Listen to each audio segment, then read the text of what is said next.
এবার পরিমণির কাছ থেকে রাজ্যকে নিয়ে গেল তার সাবেক স্বামী শরীফুল রাজ। ভিউয়ার্স, পুরো ভিডিওটি শুরু থেকে শেষ পর্যন্ত দেখে অবশ্যই আপনার মতামতটি জানিয়ে দিন। ভালোবেসে শরীফুল রাজকে বিয়ে করেন পরিমণি। শুরুতে তুমুল ভালোবাসা প্রকাশ পেলেও সেই বিয়ে রূপ নেয় বিচ্ছেদের। তারকা জুটির একমাত্র ছেলে রাজ্যকে নিয়েই ব্যস্ত থাকেন পরিমণি। বাবার সঙ্গে খুব একটা দেখা যায় না রাজ্যকে। সম্প্রতি বাবা রাজের সঙ্গে দেখা গিয়েছে রাজ্যকে। রাজ নিজেই ফেসবুকে প্রকাশ করেছে বাবা ছেলের সুন্দর সেই মুহূর্ত। 2021 সালের 17 অক্টোবর গোপনে বিয়ে করেন এই তারকা জুটি। মাত্র 7 দিনের পরিচয়ে বিয়ে করেছিলেন তারা। 2022 সালের 10 আগস্ট এই দম্পতির ঘর আলো করে আসে পূর্ণ। এর 1 বছর পরই বিচ্ছেদের পথ বেছে নেন রাজপরী। সংসার ভাঙনের পর সন্তানকে নিজের কাছেই রেখে দেন পরিমণি।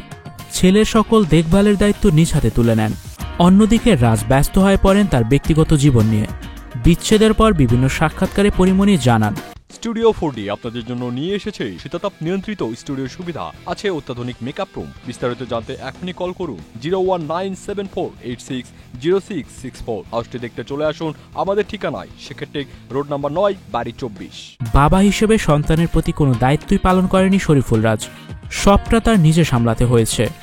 বিশেষ কোনো দিনেও পূর্ণর পাশে দেখা মেলেনি বাবা রাজের। যেসব ঘটনা নিয়ে আক্ষেপ প্রকাশ করতে দেখা গিয়েছে পরিমণিকে। তবে সম্প্রতি একটি ভিডিওতে শরীফুল রাজের সঙ্গে দেখা গিয়েছে রাজ্যর। গাড়ির স্টিয়ারিংয়ে বসে খুনসুটিতে মেতে উঠতে দেখা যায় বাবা ছেলেকে। সেই মুহূর্তের ভিডিও প্রকাশ করেছে শরীফুল রাজ। ক্যাপশনে লিখেছেন, আমার ছেলের প্রতি আমি কিভাবে ভালোবাসা প্রকাশ করতে পারি। পৃথিবীর কাছে আপনি একজন মানুষ হতে পারেন, কিন্তু একজনের কাছে আপনি হয়তো তার পৃথিবী।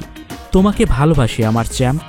তবে কি পরিমণির কাছ থেকে ছেলেকে নিয়ে এলেন শরীফুল রাজ? আবার কেউ কেউ বলছেন ছেলের জন্য আবারও এক হয়েছে রাজ পরিমণি। ভিউয়ার্স, আপনার কাছে কি মনে হয় জানিয়ে দিন কমেন্ট বক্সে।